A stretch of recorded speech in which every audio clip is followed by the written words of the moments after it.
Hello friends, welcome to episode 30 of the Early Parenting Podcast.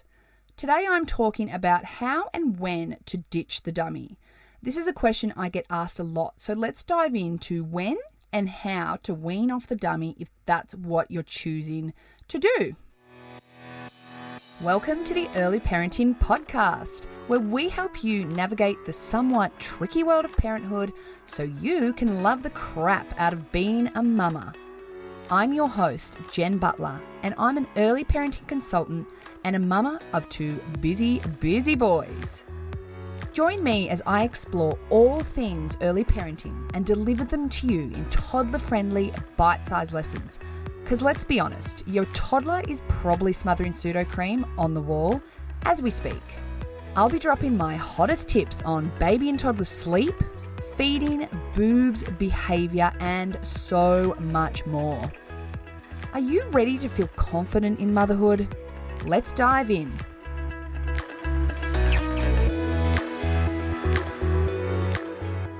This episode is brought to you by my famous free clean sleeping guide. This guide has helped countless families in getting the foundations of baby and toddler sleep in place so you can help your babe get the sleep they need to thrive. You can download this guide for free from my website www.jenniferbutler.com.au/clean-sleeping-guide. Okay, so let me start by saying that I'm a huge fan of dummies in the first 3 to 4 months of life.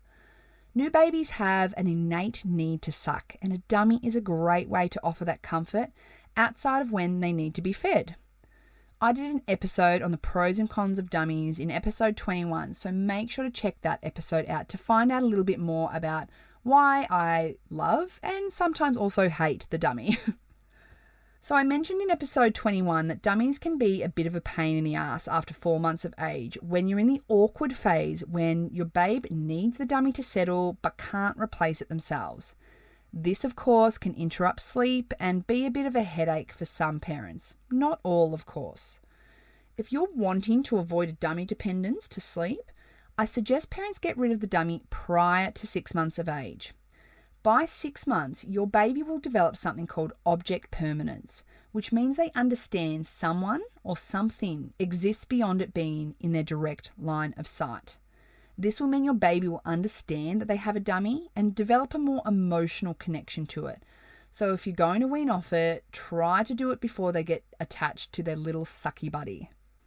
If you choose to keep it, then I would say to stick with it until they're at least 2 years old. Once they've formed an emotional connection to it, it can be hard for them to give it up. By waiting until around 2 to 2.5 years, they have the receptive language to understand that their dummy is going somewhere else. I do advise you try and get rid of it before age 3 because persistent dummy use has been associated with negative impact on teeth development. So if we can avoid that, then the best way to do that is to get rid of it before around the age of 3 years old. Now, in terms of the how, well, you could imagine that this changes with age. The younger the babe, we need to replace the dummy with a new way of settling. There is no blanket way of doing this as it depends on so many factors that differ from child to child. But if you're listening to this thinking, yeah, I want this dummy gone, then get in touch and book a consult with me and we can make you an individual plan. With a toddler, you can get crafty in creating ways on how to get rid of the dummy. Some people send it off with Santa, some people put it on a balloon and watch the balloon float away. There are so many ways you can do it. Again, if you need support in getting rid of the dummy with your toddler, I'm absolutely here for you.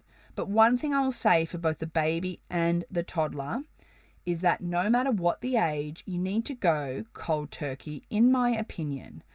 Get the dummy out of the house so it isn't going to be a temptation, because guaranteed, when the going gets tough, you're going to be looking for that bad boy, let me assure you. I hope that helps you all. I'll be back again next week with a brand new episode, so I will talk to you then. Bye for now. Thanks for listening to the episode, Mama. I hope you enjoyed it. If you did, make sure to share the episode with a friend, with your mother's group, or tag me at Jen Butler Early Parenting on Instagram. The more that know about this podcast, the more people I can help.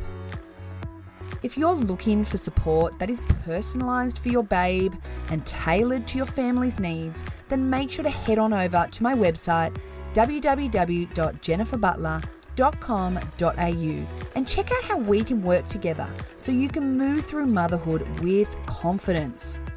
Catch you in the next episode, Mama.